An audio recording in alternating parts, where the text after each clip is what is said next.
Clarity and Truth. It's the Great Millstone Dallas branch. And me and the brother Adna, the Lord allowed us another opportunity to continue the series, getting into the history of the book of Judges. And we reached chapter 8. The last time we got together, we got into Gideon and the whittling down the soldiers, Midian. Yeah. 300. Mm-hmm. So that took place. Gideon was that judge. The next couple chapters also go into how Israel would be delivered, go off, and then be delivered again, and then go off. So we got Gideon. We got Gideon's account in chapter 7. It's a continuation in the chapter 8, and of course you're gonna remember the theme that we've been seeing with Israel going off every time the once the judge passes away. So we can go ahead and get to it. Gone. Yep. So, like the elder said, previous verse, we had a triumph of Israel over the Midianites, right? So this is a continuation of those events. This is Judges chapter 8, verse 1. It says, "And the men of Ephraim said unto him, Why hast thou served us thus, that thou calledest us not when thou wentest to fight with the Midianites? And they did chide with him sharply," meaning that whenever the tribes, I believe it was Manasseh was the main tribe, and there was a couple other tribes that basically Gideon had called. Ephraim, they kind of got the late the late notice, because they went down to the camp after Gideon had already pretty much put those Midianites to flight. So that's why Ephraim, the tribe of Ephraim, because when you go back to chapter 7 talks about it in verse 24, right? Which is after he put the Midianites to flight. You see? So he sent messengers throughout all Mount Ephraim saying, "Come down against the Midianites and take before them the waters, right, unto the Jordan River," right? So after they did that, they were like, "Well, damn, you went up to war without us." You know what I'm saying? And they were getting on his case about it, right? So it says, "And he said unto them, What have I done now in comparison of you? It is not the gleaning of the grapes of Ephraim better than the vintage of Abiezer? The Most High hath delivered your hands the Most High hath delivered into your hands the princes of Midian, Oreb and Zeb," right? Because when you go back to chapter 7, right, you see that in verse 25, it says, "They took the two princes of the Midianites, Oreb and Zeb, and they slew Oreb and Zeb, and they brought their heads back to Israel," right? So Gideon was like, "Shoot, y'all the ones that smote the head of the whole, y'all smote the rulership, you know? I mean, we went to war, but I mean, y'all did more than us." Basically what we was saying, right? And like the scriptures say, I'll get it real quick. Soft answer turneth away wrath. It's Proverbs 15:1. Right? It says, "A soft answer turneth away wrath, but grievous words stir up anger." You see, so he was wise enough to know, like he pretty much, what's the word? He used subtlety, but he humbled himself.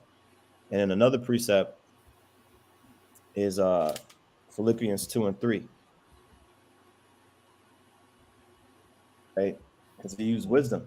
It says, Philippians chapter 2, verse 3, it says, "Let nothing be done through strife or vain glory, but in lowliness of mind, let each esteem other better than themselves." You see, so he wasn't trying to do it for his own glory. He wasn't trying to be strifeful with it. Okay, he esteemed himself as a servant, and he used he humbled himself and said, "Look, y'all are the ones that the Lord put the spirit on y'all. Y'all the ones that actually slew the kings, right?" And so it says in verse 24, and Gideon came to Jordan, okay, and passed over. He and the 300 men that were with him, faint yet pursuing them. Okay, so let's get some maps right quick. Okay, so Gideon was still pursuing the Midianites past the Jordan River. I'm gonna get a map that has a picture of the Jordan River here. Okay, so you can see here. You can see here the Jordan River runs through, right, from from Dan all the way south, right, to the Dead Sea. See that? So he crossed over the Jordan River, right? Originally, the battle, it actually has a map. There's a lot of maps on this website here from BibleMapper.com, but this is where the battle took place. Okay, Gideon's camp was uh, near the hill of Moreh in Jezreel Valley. Okay, and it says right here you can see where it says Sukkoth, right? And you can see there's a arrow when you look at this. I don't know if it lets me click it and blow it up. There we go. This is better. Okay, so this arrow, these arrows at the Ooh, bottom there here. we go. My Man, bad. Yeah, now I can see. Shit. yeah. I was trying to zoom in. Yeah, these arrows down here is a key. You can see it in the blue where it says Gideon's men pursue on the bottom left. I don't know if you brothers can see that, but this is where the battle started at. You know what I'm saying, in chapter 7. And this square right here is basically a blown up basically zoomed in portion of this square. So this is where the battle happened, right? And then the Lord made the Midianites flee, and you could see how far they fled. All they literally chased them, you know, dozens of miles all the way eastward. You can see that red and that blue arrows. So when they got here, so now when they got here to the Jordan River, this is where we're at right now. Okay, Succoth, because they had to you got to cross the Jordan River, which is this blue river here, and then a city close to that river, east of the river is Succoth, right? Which there were Israelites living here. Okay, Gad. This is in the land of Gad. Okay, so just to give a visual, what I'm saying, of what happened between chapter 7 and chapter 8, basically the Midianites were fleeing, okay, back. They were fleeing back to their cities. So, yeah, sorry, I didn't know I could blow it up. So let's go back here. All right, I'm going to read verse 4 again. It says, "And Gideon came to Jordan and passed over, he and the 300 men that were with him, faint yet pursuing them," meaning that they chased them, right? They chased them all the way across, the Jordan River. They crossed the Jordan River and they was still chasing them. And they came to this city, right? This Israelite city named Succoth, right? And basically, Gideon asked them for some victuals, you know what I'm saying? Because they were tired, right? So it says in verse 8, "And he said unto the men of Succoth, Give, I pray you, loaves of bread unto the people that follow me, for they be faint, and I am pursuing after Zebah and Zalmunna, kings of Midian."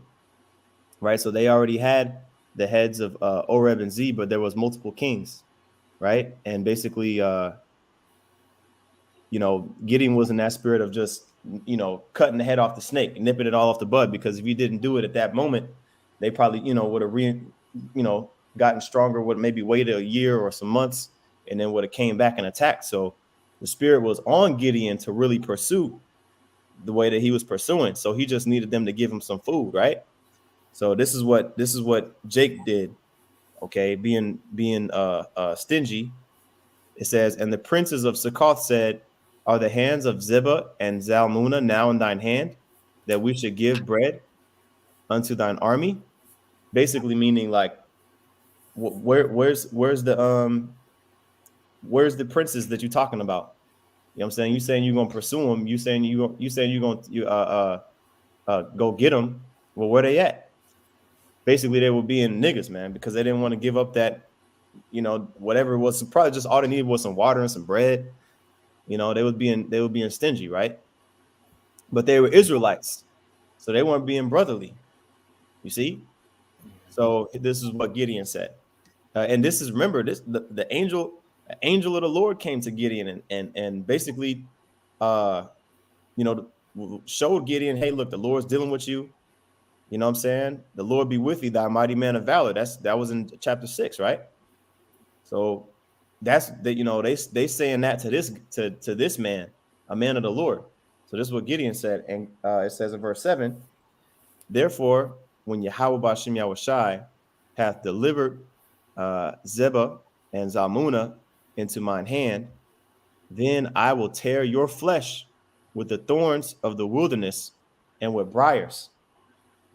You see, so he was like, all right, bet you even though you're of my nation, of my nationality, and you don't want to help me, since that's the case, when I come back, when the Lord brings them into my hand, then I'm gonna come and chastise you. You know what I'm saying? It's the same concept as now. You see, you got all these Israelites and all these Israelite groups, and the way they treat the prophets. You see, it's the Mm-hmm. same concept back then.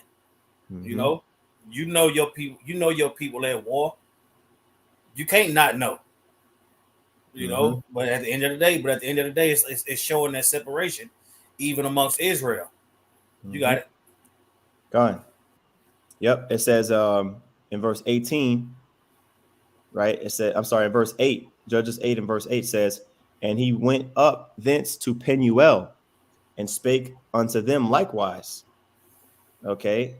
And the men of Penuel answered him as the men of Succoth had answered him. So he's seeing all of these basically niggas, man.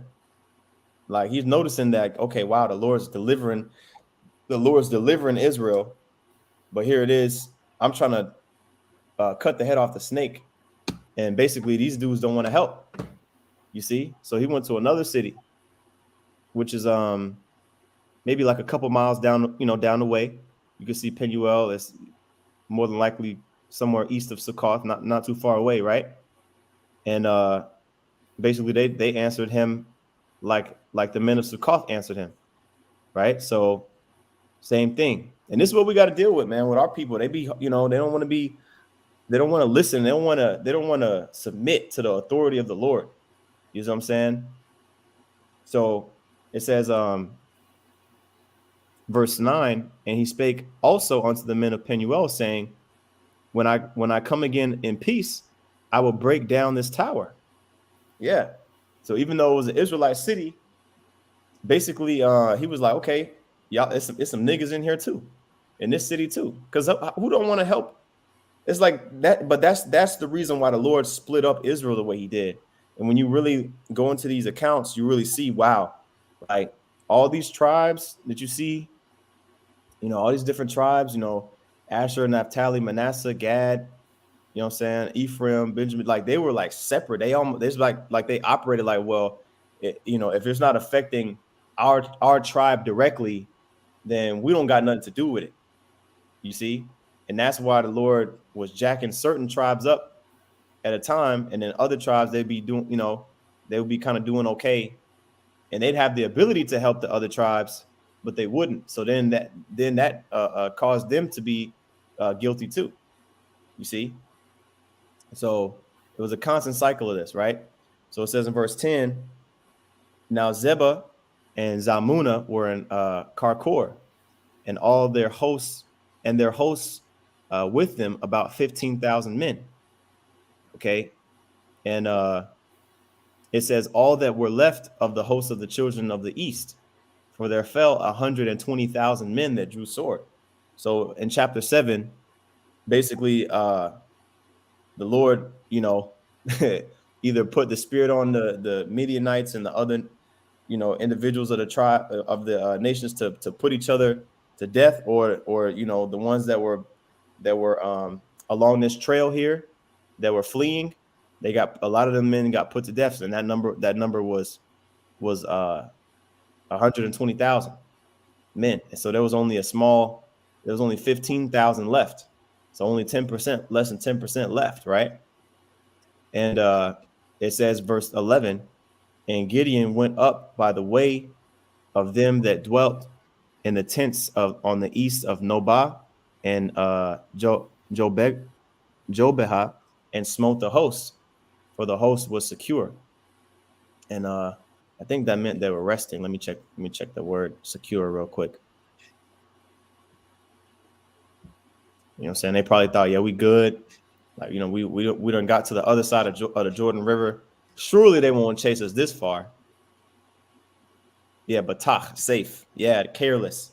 Yeah, Strong's H 90 9983. Batach. You know what I'm saying? They were secure, like they were in a place of refuge. Basically, they was back in their hometown, and Gideon chased them all the way to there. You know? So I don't know if it has a map of I got some commentary for you. Okay, Khan. All right, let me start at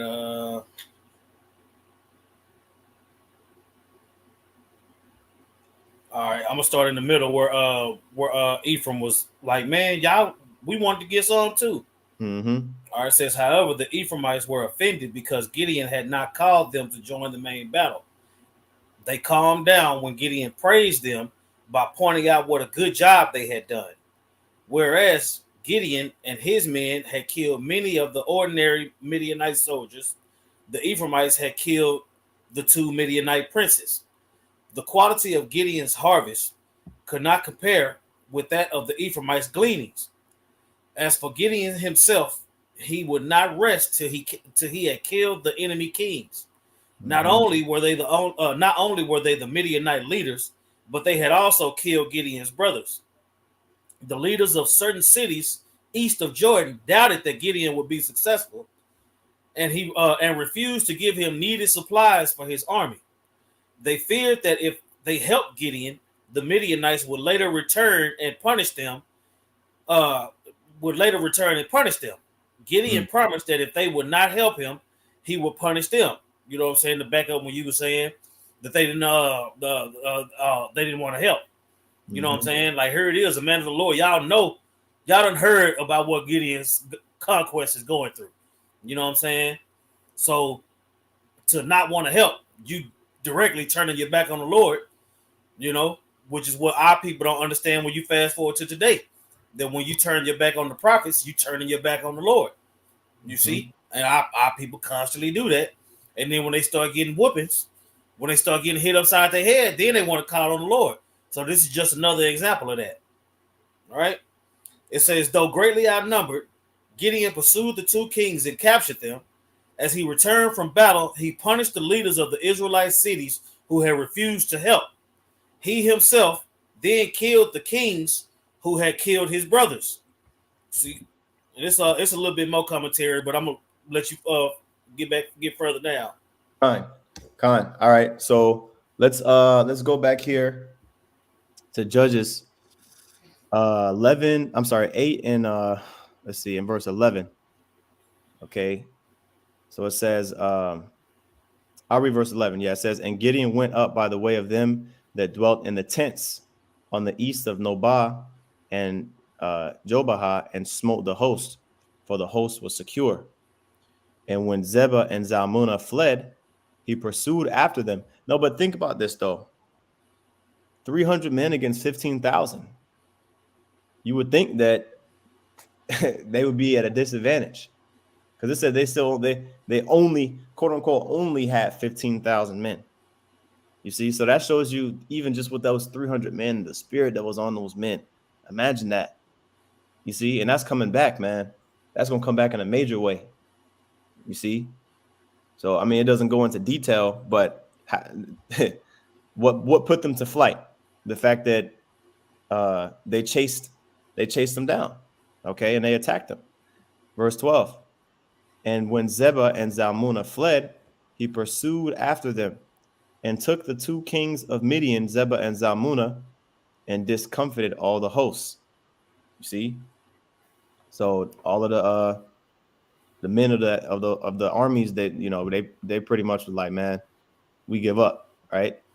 So verse 13, it says, and Gideon the son of Joash returned from battle before the sun was up, and caught a young man of the men of Succoth, and inquired of him, and he described unto him the princes of Succoth, even the elders thereof, even 70 men.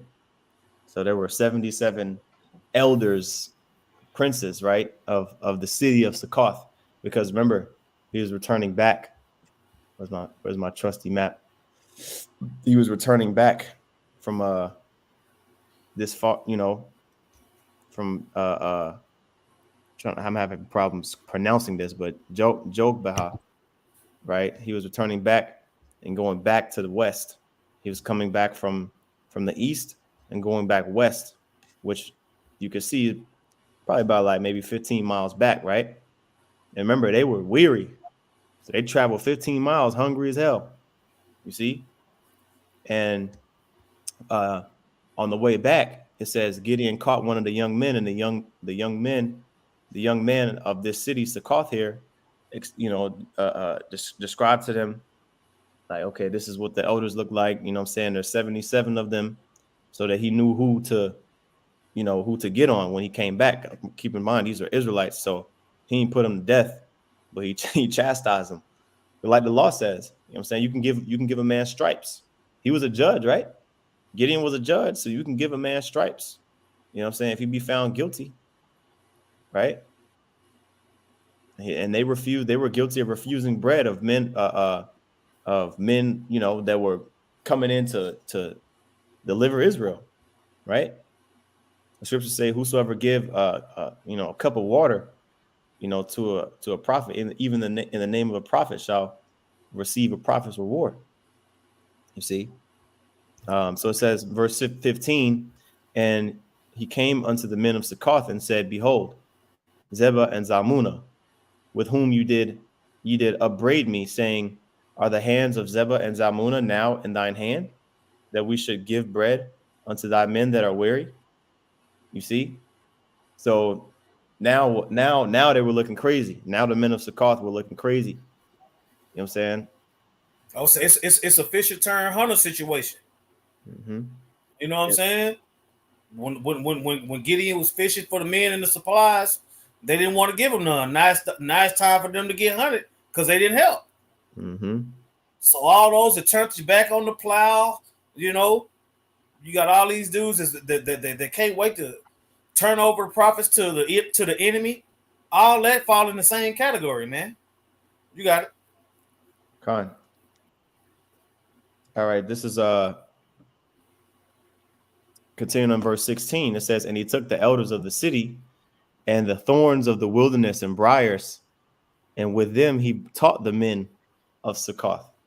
Now, what does it mean when they say he taught them? He taught them a lesson, man. He chastised them, man. Okay. Oh, you die.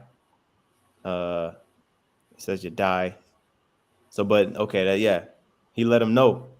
He's saying he taught them, man. You see, I wonder if it has anything on the scripture index to see Judges, Judges chapter 8:16. Let him praising. Yeah, it don't have nothing on there. You see, I don't think.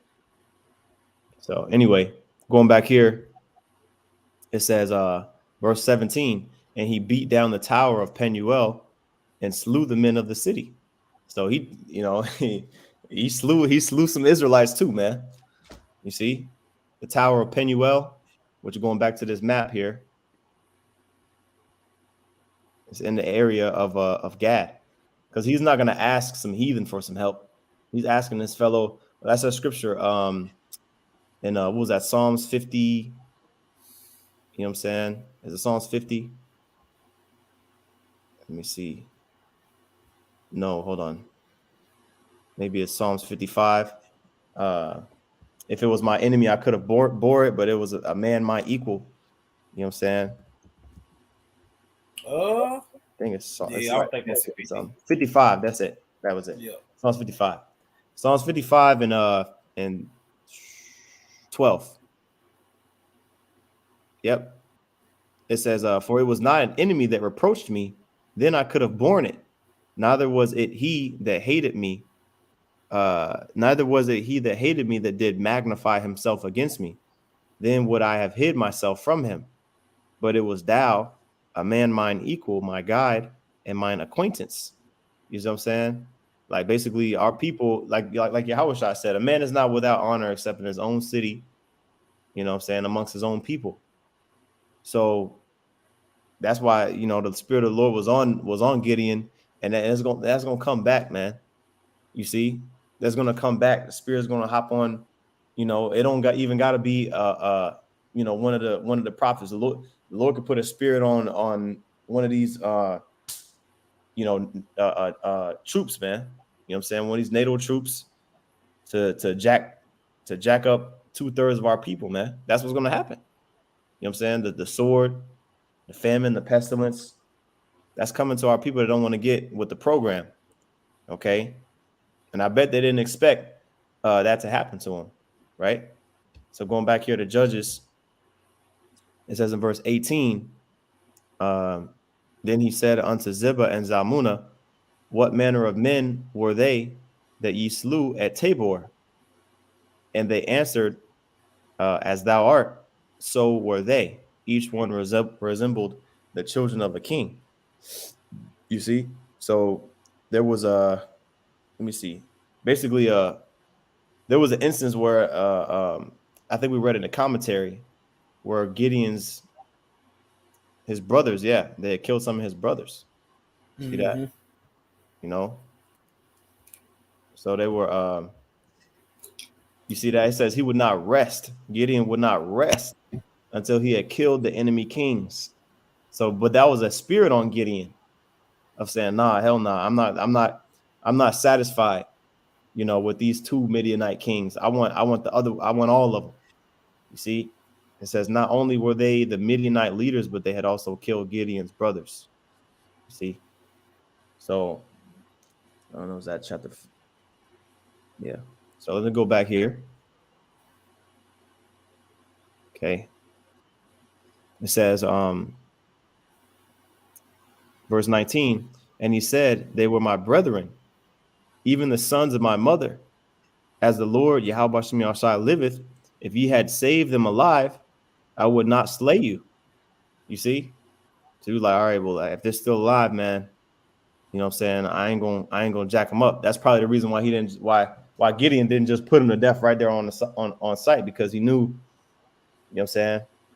He wanted to know like who exactly it was that they killed. And they basically told him, yeah, like basically, yeah, like we killed your brothers. You know what I'm saying? They looked like you know what I'm saying? So Gideon was like, damn. So he said to his firstborn, right? Verse 20, and he said unto Jether, his firstborn, up and slay them. But the youth drew not his sword, for he feared, because he was yet a youth.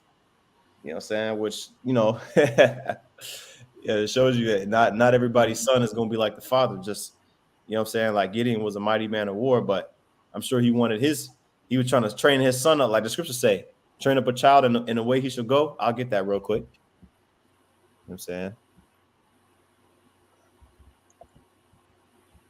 Trying to get in any of the precepts I can get, you know.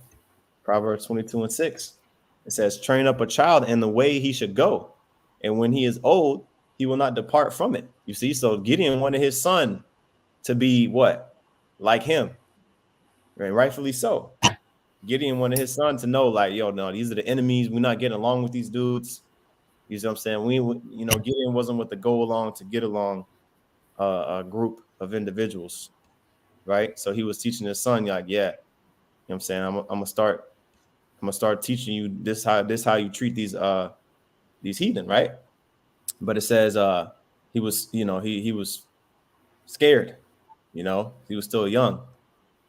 Could have been, 12 years old, 14, you know what I'm saying?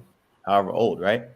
So it says, verse 21, then Zeba And Zalmunna said, Rise thou and fall upon us, for as the man is, so is his strength. And Gideon arose and slew Zebah and Zalmunna, and took away the ornaments that were on their camels' necks. Right.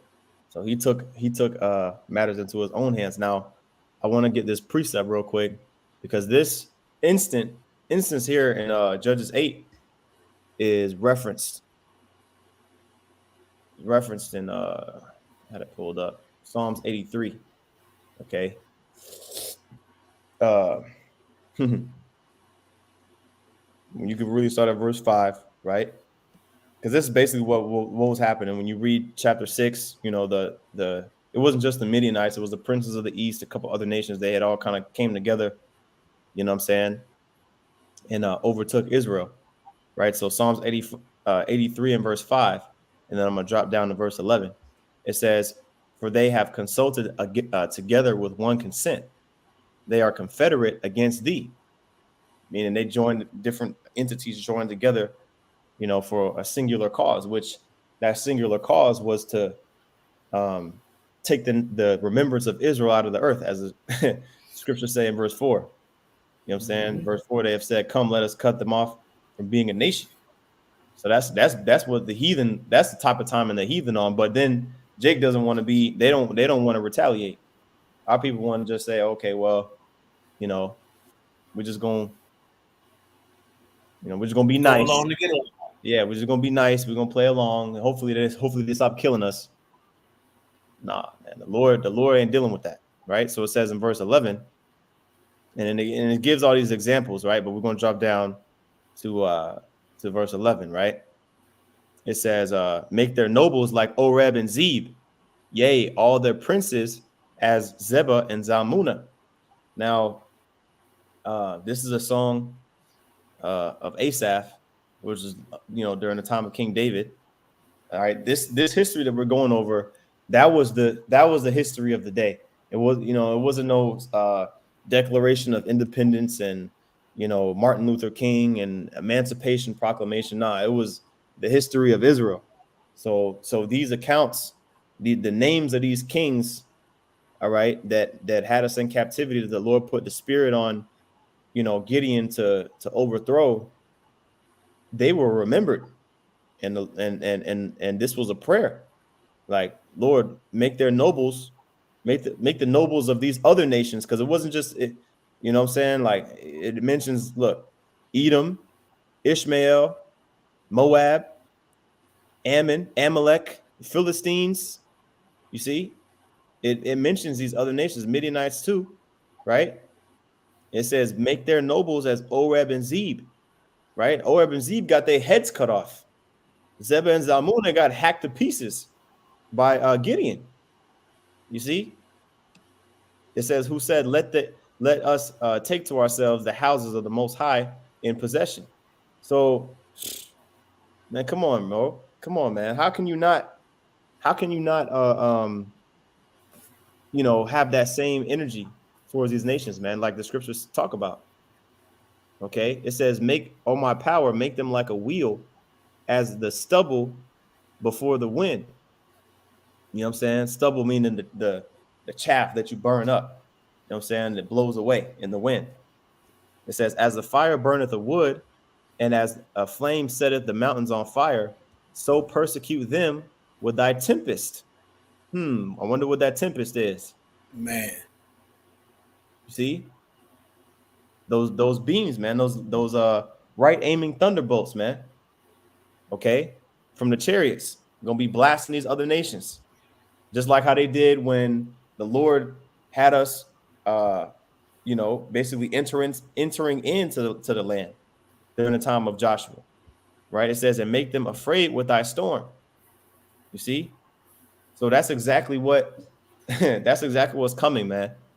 Okay, that's exactly what's coming. But these names were mentioned in Psalms 83. I know it's a popular chapter, it's a popular psalm, so I wanted to bring that out.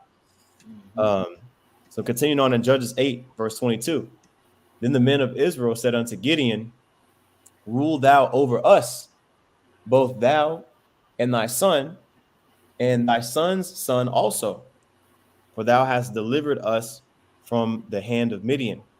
So then, people, they change their hearts, right? And this is the In the day of power, in the day of thy power, thou shalt be willing. mm-hmm, You see, and you see these different, you see all these different precepts come together in past, present, and future scriptures. You know what I'm saying? mm-hmm, So, hey, those that's willing to help, hey, the Lord dealing with. That's why you got the 144,000, 12,000 from each tribe. You got the innumerable multitude of all the nations that they've been scattered amongst. You see? But in order for that to play out, all these different things got to happen. We got to go into captivity. We got to get our ass beat until we can't take it no more. And then we got to call on the Lord. And then in turn, because he said so, he's going to send a prophet. He's going to send a judge. And then it's going to go from there. mm-hmm. And this time, Lord willing, this is the last time he going to set up some judges and set up a deliverance. And then we go off shortly after.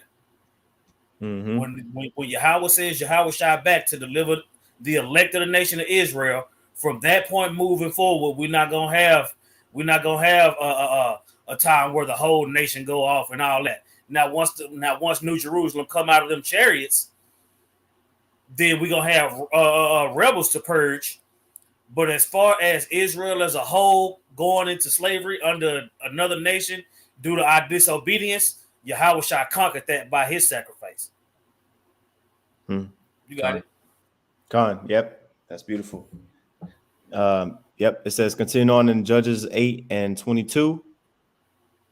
Then the men of Israel said unto Gideon, rule thou over us, both thou and thy son and thy son's son also, for thou hast delivered us from the hand of Midian. So even before the time of First Samuel, right, which kind of showed the ushering in of that first, king, Saul, Israel was already like in the spirit of, you could, you could be a king over us, right? But this is Gideon's response. It says, and Gideon said unto them, I will not rule over you, neither shall my son rule over you. For the Lord, Yahweh Bashem Shai, shall rule over you. Boom. I was waiting on that. You Mm-hmm. see, Israel always worshiped the creator of the creature more than the creator. You see, they say, okay, well, Gideon, well, since you delivered us, then you can rule over us. And he's like, nah, man, damn, y'all still don't get it? Right. The Lord delivered you, man. Like, come on now. Come on. Which is an indicator that as soon as Gideon die, they're going to disobey his sons. Mm-hmm. You see how they just leave the Lord out of the equation? Kind. But the judge never does. It's the same thing now. They always want to leave Yahweh Bashem Yahweh Shai out of the equation, but the prophets never do. No. Everything is due to Yahweh Bashem Yahweh Shai. You see? Go ahead. All right. Judges 8:23, it says, verse 24, it says, and Gideon said unto them, I would desire a request of you that ye give me every man the earrings of his prey, for they had golden earrings because they were Ishmaelites. Okay. So remember, it wasn't just Midian, you know what I'm saying? It was some other nations in there too.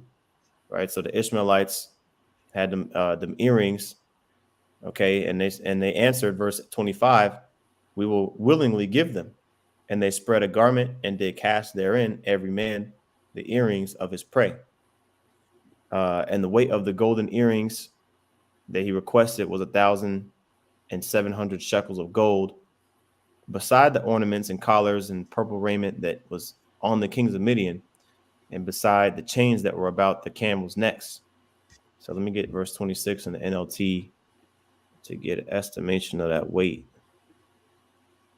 Let's see. Damn, 43 pounds. Man. 43 pounds. Somebody can put in the chat how much is 43 pounds of gold worth in US dollars today. You know what I'm saying? And it said that's not even including the royal ornaments, probably had different stone sea pendants, You know what I'm saying? Precious stones. See, they had, Jake B getting them diamond necklaces. Now they had that going back in the ancient world, man. Ornaments, Yep. royal ornaments, you know what I'm saying, and pendants and stuff, you know.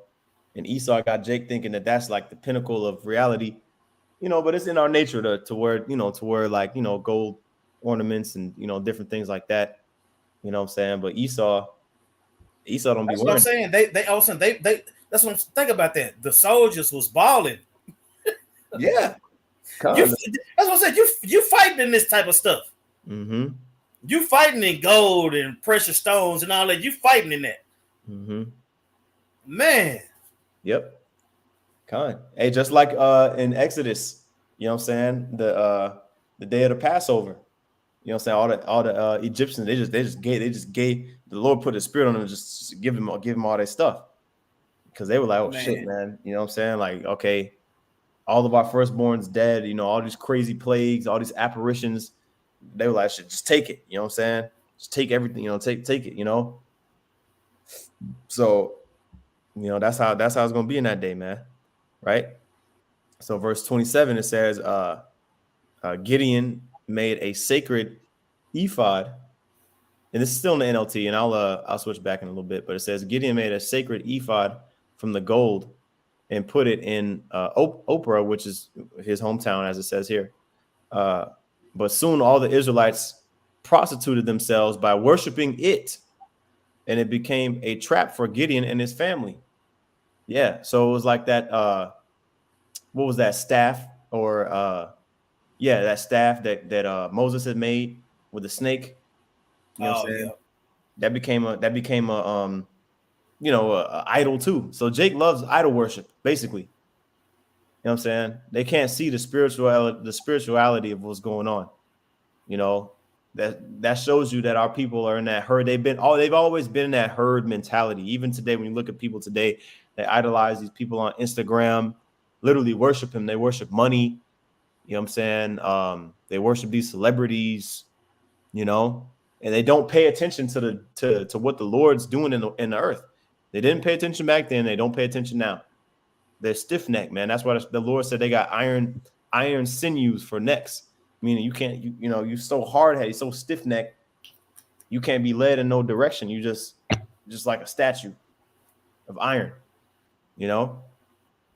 So it says in verse 28, and I'll go back to King James on this. Judges 8 and 28. It says, thus was Midian subdued before the children of Israel, so that they lifted up their heads no more. Yeah.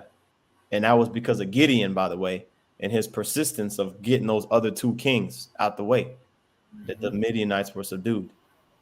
Okay, it says, and the country was in quietness 40 years in the days of Gideon. See that? A complete generation. See? And it says in verse 29, and Jerubbaal, the son of Joash, went and dwelt in his own house, which Jerubbaal is Gideon. Jerubbaal is his nickname. You know what I'm saying? The Baal pleaded against him. Right? It says, and Gideon had 80. Hold on. Let me read this again. Judges 8 and 30. And Gideon had 80 sons of his body begotten, for he had many 70 sons. wives. 70 sons. Yeah. How you gonna That's get what I'm that out of saying. one? Now is he wicked? Is Right. Gideon wicked for having 70 sons and multiple wives? Seemed like the Lord used him to deliver Israel from a messed up situation. Are you Gideon? You not King David. You not Gideon. Yep, that's right. And to an extent, you're right, because that is reserved for a man with that type of substance. Mm-hmm. You Mm-hmm. see, but that don't mean that it's not right for a man of low substance to not have it. Mm-hmm. Yeah, but the It's thing not. is, It's not about the whole. It's not about the multiple wives. mm-hmm. It's about furthering the house. You see, you would think that with Gideon having 70 sons, that we wouldn't need another judge after him. Now would we? Right. But it's all about multiplication. It's all about multiplication, and then it's gonna be subtraction, and then it's gonna be some more addition. Mm-hmm. Go on. Well, I say the most highest thoughts are not our thoughts, man. So for a Mm-hmm. woman to try to make it look like the Lord don't know what He doing, then it is what it is. Mm-hmm. But it also talks about what righteous women do. So it's got what a righteous man would do and what righteous women would do. It's got what wicked men and wicked women gonna do. It's all in there. You see? That's right. But yeah, that's what I'm saying. I would say the Lord tends to want to increase a man that's a man of his own heart. You see, Gideon had 70 sons, and from us looking, you would think out of 70 sons, at least one of them gonna be good. Right. Yeah. Come on. Now Baratazar, right? You know what I'm saying? Which when you read the next Yeah. chapter, oh, it's my bad. You got it, Zaquan. No. I was done. Yeah, Con. When you read the next chapter, you see that most of them was just niggas, man. You know what I'm saying? Mm-hmm. But anyway, see here. All right, this is going back here to Judges 8 and 31. All right, it says, and his concubine that was in Shechem, she also bare him a son, a concubine. You see what I'm saying? Concubine, right? So we're gonna have wives, and then we're gonna have concubines, man, which they may be of other nations. You see what I'm saying? Right? It says she also bare him a son, whose name he called Abimelech. Okay, which I'm just kind of curious what that name means. Abaya Malak. My father is a king. Yeah. Yeah, this one is, yeah. This is accurate as a spirit. Sean's H40. Abba, because Abba means father. Yah at the end of the word makes it possessive. So it'd be father my or my father, and then Malak is king. You know what I'm saying? That's a dope ass name. I ain't gonna lie. Too bad it turned out to be a nigga though. But anyway, verse 32 it says, and Gideon, the Oh son man, of, here they go with this buffer, bull. oh, it's buffering? Is it I said, buffering? here Can they you, go with this buffer. Okay, now I can see everything again. okay. Yeah. Oh, okay. Hold on. A brother put on the comment board. Uh, okay. A brother put on the comment board. 43 pounds of gold is worth $2.2 million. Another one is almost $2.5 million. So over $1 million worth of, you know what I'm saying, worth of gold from them earrings, back from a couple verses ago. So they got them spoils, boy. Divided by what, 300 men? Well, it was Man, probably more, but what I'm saying. So yeah. Let me see. Going back that's here, crazy. right off earrings. So them niggas is balling. So it says, verse 34. Actually, I'm sorry. I skipped a couple verses. Judges 8 and 32. It says, and Gideon, the son of Joash, died in a good old age. Oh, Salaki, can you hear me? Is it my connection? Can you hear me, Zaquan? Okay, I can hear you. You choppy, but I can hear you. Okay, because I mean, I got good connection. You know what I'm saying? I think it might be your connection. I'm not sure. You know what I'm saying? I'm not sure because there's nothing's really buffering on my side. Let me check the stream. Make sure. Make sure I'm not tripping. Let's see. Make sure. Choppy. Oh, Salaki, can you hear me? Yeah. So it's seeming like the stream's good on my side. So I'm gonna just keep going. You know what I'm saying? I'm gonna just keep going. All right. And if you brothers can hear me, just put a con in the chat. You know what I'm saying? If brothers can hear. All right.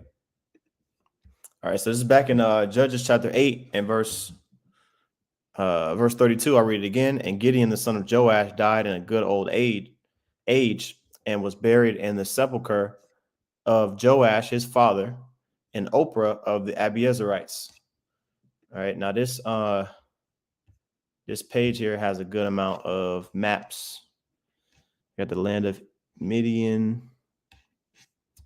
Mount Tabor, Jezreel Valley, Mahanaim. Okay, yeah. Oh, we gotta, let me see. Pop back in here. See. I'll add him to the stage whenever he's ready. There we go. Oh. Cool. Yeah, I think we're good to go now, Taquan. Well, Satan just as big as it can be.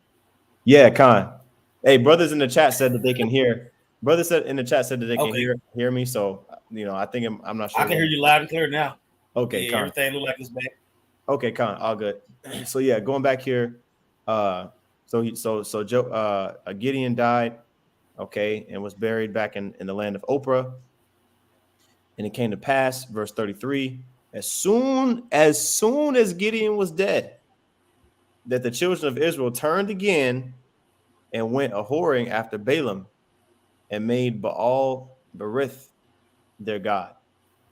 You see, as soon as he was dead, they're like, all right, now we can go back. Because Gideon's dead now. Now we can go back to being demons. You see, that's the mindset of our people, man. To this day, right? And there's so many accounts of it.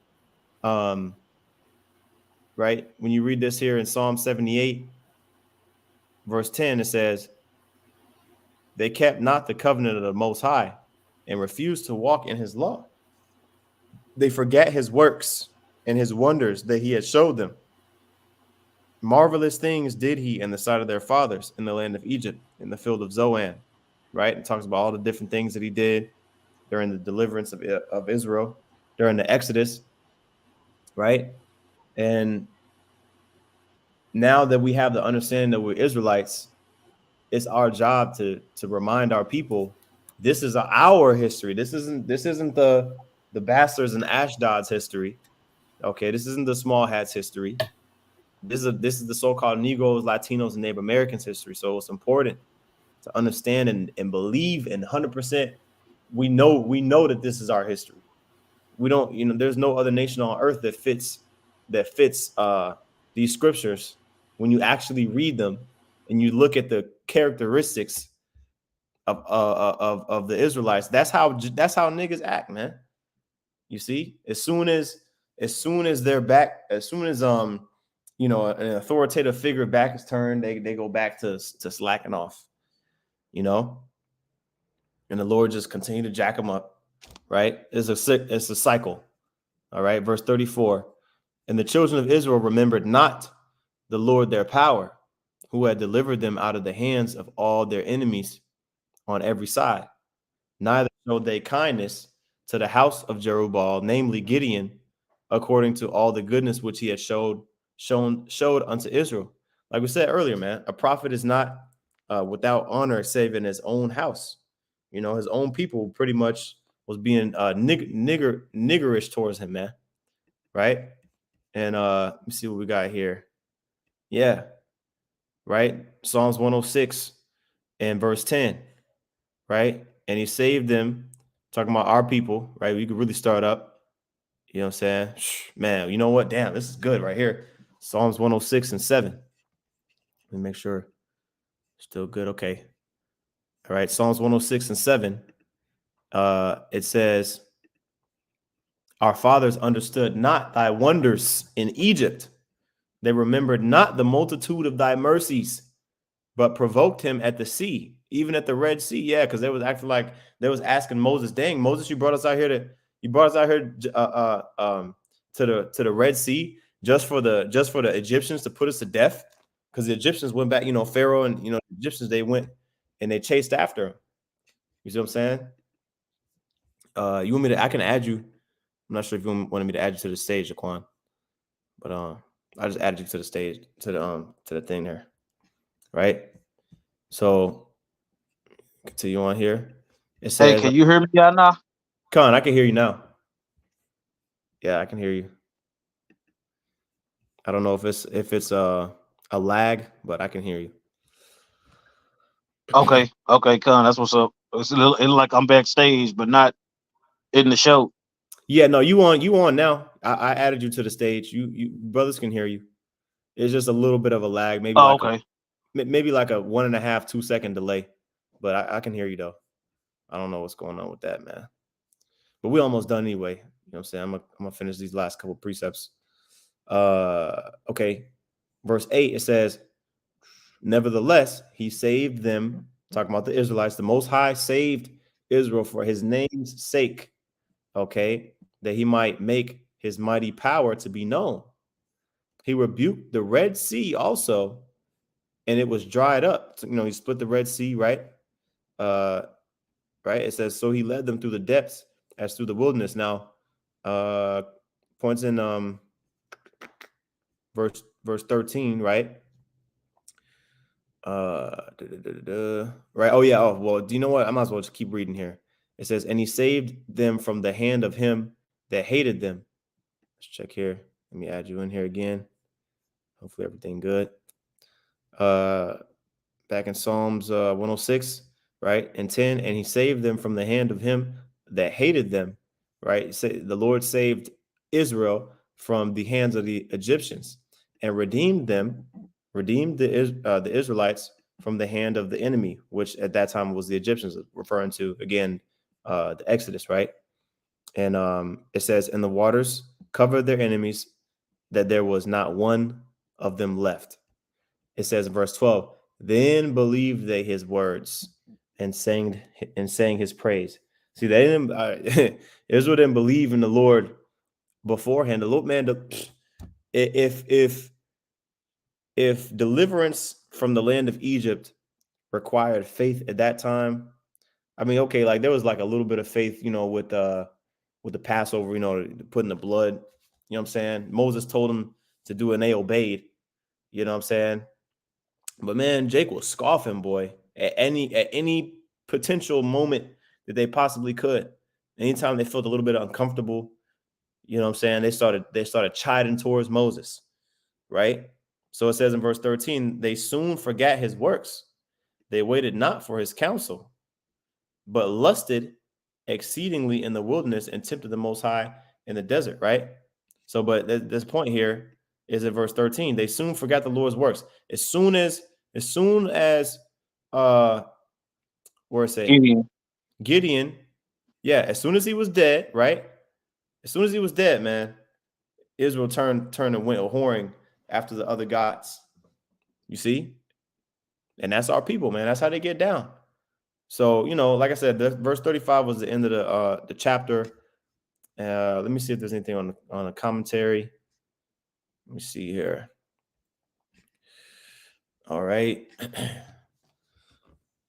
All right, this is finishing out this commentary here. It says, by now there was a widespread feeling among the Israelites that they should be like the nations round about and have a king whose rule would pass on to descend to his descendants after him. But it says Gideon refused their invitation, pointing out that Yahweh Shem Yahushua was their king. You see that? So Jake, but it wasn't that long, man. We only on Judges chapter 8.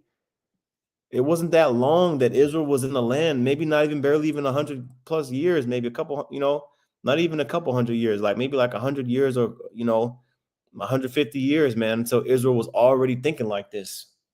Probably not even 100 years, to be honest. Maybe 100 years. You know what I'm saying? Man, look, I said, look how many judges we done went through already. Con, you know? So, you know what I Woo. mean? So and it says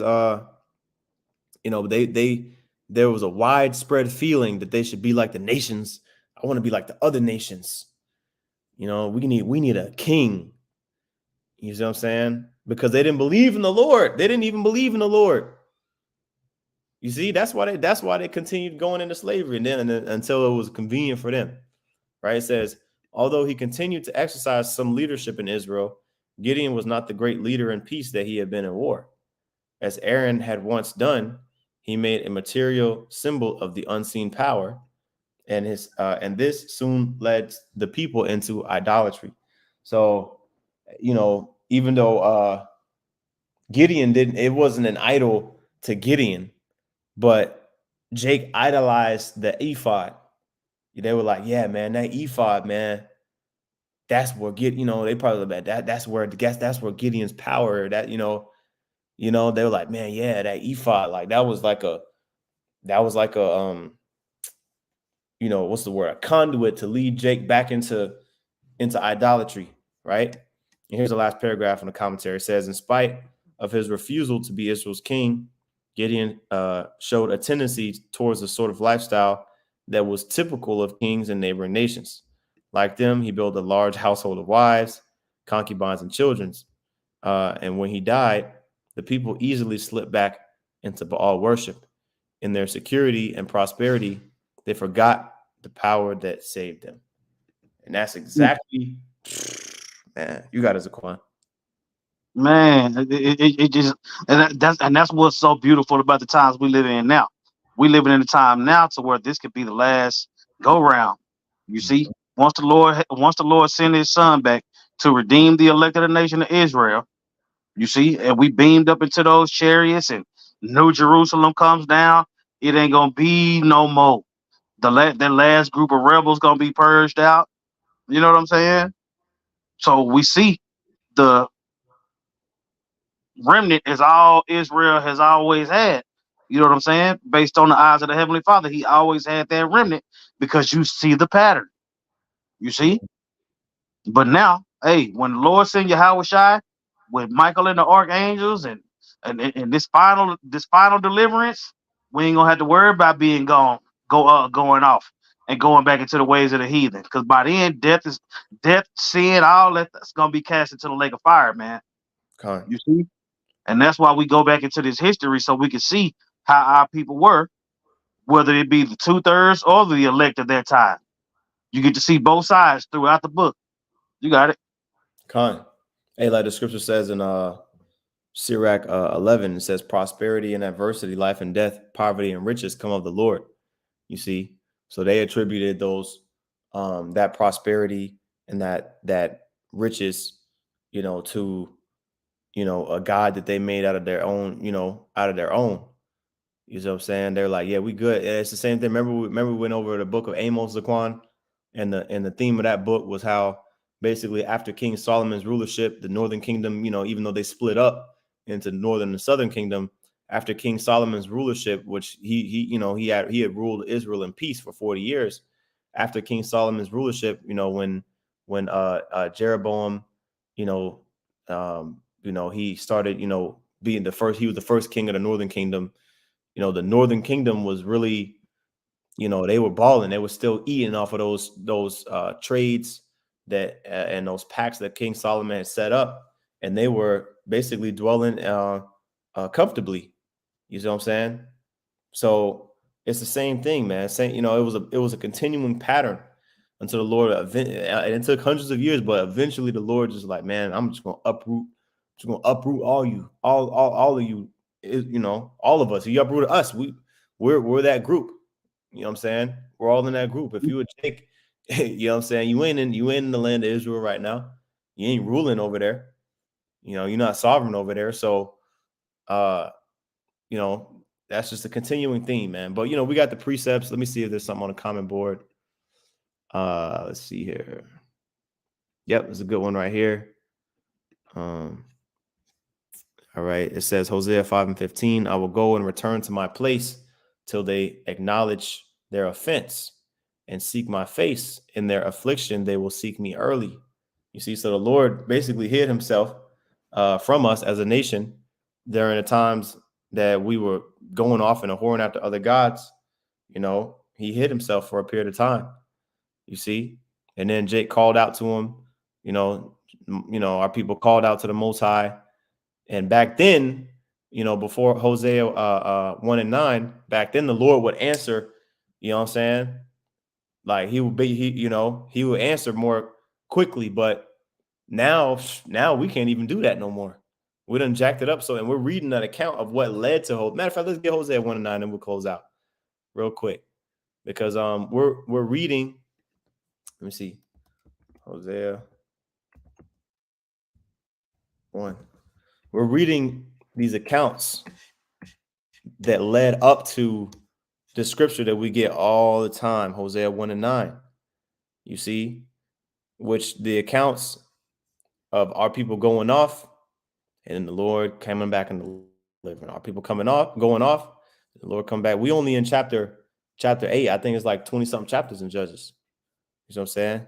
You see? Man. So Hosea 1:9, it says, Then the Most High said, call his name Lo Ami, for ye are not my people, and I will not be your power. La'a Imya. That's what Lo Ami, the real way to say this word here. La'a Imya. La'a, which is not, and then Imya is people. Or My people. yeah, my people. You know what I'm saying? So, and that's the thing. This haven't changed, man. Yahweh Shai is the only way back to the Most High. So if you're not focusing on Yahweh Bashem Yahweh Shai, man, in these times, He ain't focusing on you. Khan, that's it. With that, you know what I'm saying? Unless you had anything else, Khan, that was a perfect segue. That's it. Khan, hey, Lord willing, I brought to Zah. This was edifying. All right. With that, we want to give all praises, honor, and glory unto Yahweh, Bahashem, Yahweh Shai, Bahashem Achakudash. Love, honor to the apostles, and that was a great millstone. Peace and salutations to the elect. Shalom.